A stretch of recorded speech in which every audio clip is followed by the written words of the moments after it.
Welcome back to TW Local 591 podcast. My name is Gary Scheibel, your local president. This is our Friday rep call summary podcast. Joining me today in our national headquarters is Troy Rhodes, your treasurer, Johnny Binyard, your recording secretary, and Chris Horvath, your executive board member at large. So my apologies, first of all, for not getting a podcast out recently. We will be getting back to our weekly podcast. So that said, let me start with the peer support EAP and benefits update. So open enrollment for the voluntary union insurance benefits. You should have received the emails about the policies and the improvements.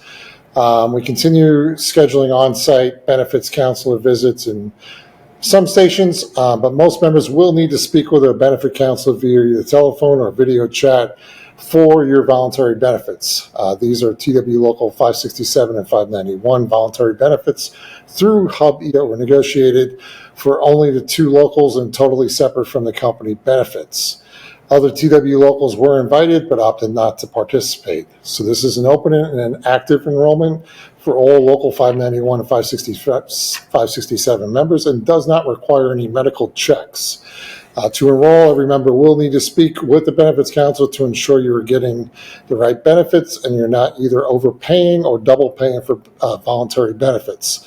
In addition, any member who currently has Lincoln, LifeLock, or other previous benefits with Bancorp on your paycheck who want to continue these benefits into the next year needs to also speak to a benefits counselor, or those benefits will end on the last day of this year.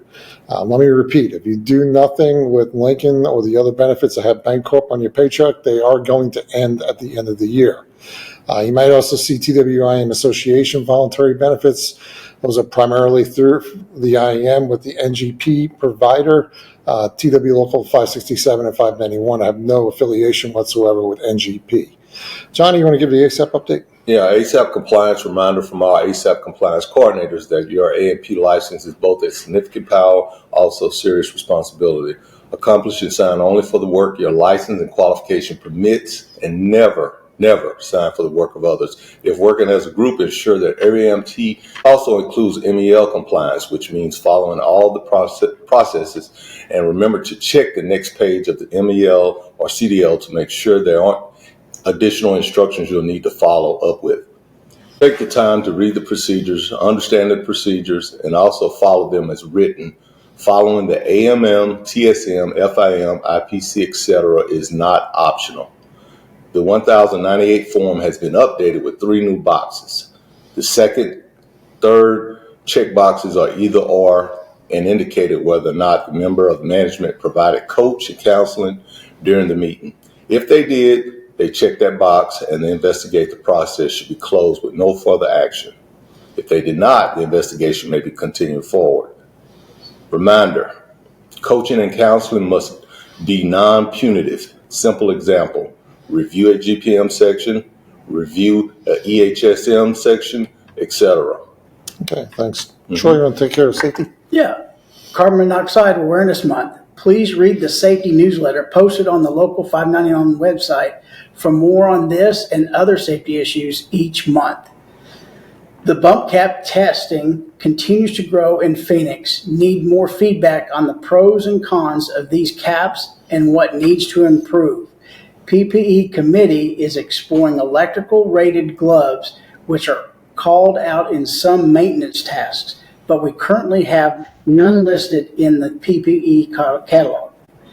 In Philadelphia, we had a sick passenger with the measles. AMTs and other employees were not notified before entering the aircraft. The safety team has escalated this failure and potential exposure of our members and other employees to this virus. During the line maintenance business review, VP Avita made clear that the iPad for OSHA hearing test was only to be used at spoke stations, not locations where the company has medical on site. All right, thanks. Chris, you want to do the grievance update? Sure. The arbitration prep for the AMT Article 19 Alpha case continues with the case set to be heard next week. We, along with the TW and the IM International witnesses, are ready to present the strongest possible case with the attorneys. Keep the grievances coming on field trips. for not sending the necessary crew chiefs for group work that the GPM and our CBA calls for. That is a must. We've seen a significant uptick in coach and council documentation. Make sure the company offers union representation, and remember to not discuss anything with management that may eventuate immediate or future discipline. I'll just roll right into the field trip update. I reported that I tracked 27 line field trips for last week and also 5 base field trips. We continue to pursue issues with MCTs going on what we believe are line field trips and should be using AMT tech crew chiefs. We have seen an uptick in what seems to be the wrong number of AMTs being requested to go on a field trip. During the field trip, the pre-field trip briefing with the MCTs and management, make sure you voice any field trip compliance concerns. We'll roll into the MLS update. MLS e-board member John Binky reported challenges with upgrades to the DFW CFC, the Central Fulfillment Center, and is working to improve the expectation, testing, and other processes. All right, thanks.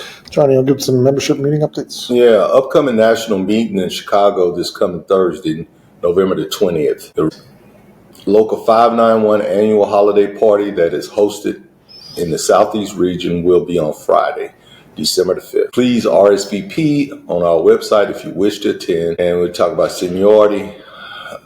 Admin e-board Russ Dittmer has updated the Javits rank list attrition page with the most recent September the 27th seniority list.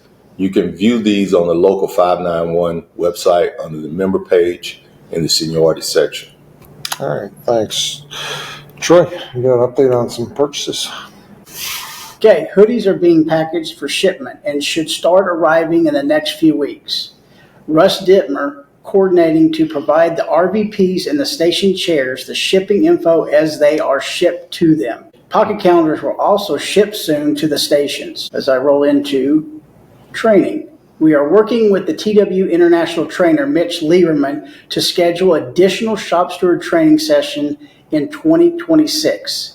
We are also looking at more advanced steward training options for the TW International as well as internally. All right, Chris, you have an update from some of the questions we got today? There was a question on the recent bylaw amendment. The amendment to allow for section chair for smaller work groups was approved by the local board. It will now be sent to the TW International as required for their review and approval. Another question came up. What to do when an AMT has an FAA duty time card issue near the end of the month? If there is a time card, if the time card refuses to let you badge in for work for an FAA duty time restriction, you need to go see your supervisor or manager and get this corrected before leaving the property. Get a shop steward if you can. After review of your monthly schedule with management, if management determines that you already have the 4 FAA required 24-hour rest periods, then management needs to override and permit you to work. All right, thanks. And I just had a couple updates. So Vice President Coyne and myself did attend the IPAAC conference, which is the International Aviation Peer Assistance Coalition, along with our peer support coordinators, Ken Morse and Tony Lepore. We are really proud of what we have here at Local 591, the direction and efforts of what Tony and Ken. It is definitely, from going to this conference, we have the gold standard for peer support program in the industry. And we continue to share what we know, what we do, and strive to continue improving our own program. One last topic, shift bids, LMO, MyStat, SAFE, etc. There is no doubt that local management is using the systems and AI with LMO, MyStats, what have you, to drive headcount on preferred shifts and days off downward. Of course, they blame the systems and not themselves, but make no mistake about it. Any reduction in heads on any shift is due to local management's decision or their unwillingness on their part to fight to keep those heads. Don't fall for the excuses that we can't do anything, because they can. There's more than enough work needed on these aircraft, especially the interiors, to justify not only keeping the heads on the premium shifts, but actually growing the head counts on those shifts. So local management just has to stand up for their head count and stand up for you too. That said, and to make these arguments a lot easier in the bid meetings, we need every member to fully and accurately document in those same systems everything that they do. From normally assigned tasks, on-shift training, which must always go through the crew chief and be assigned, more general tasks like housekeeping, safety checks, aircraft maintenance, research, studying when not actively assigned. If you're researching a prior worked aircraft, reading a manual to better understand a system, etc. We know you're doing the work. Local management, they know you're doing the work. But the computer systems, they don't know. So take full credit for the work that you do. Anyway, that is our podcast for today. Any other comments? Nope. All right.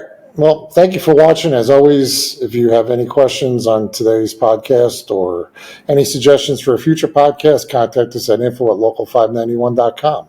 Thanks again for watching, and hope each of you have a great week. Thank you. Thank you.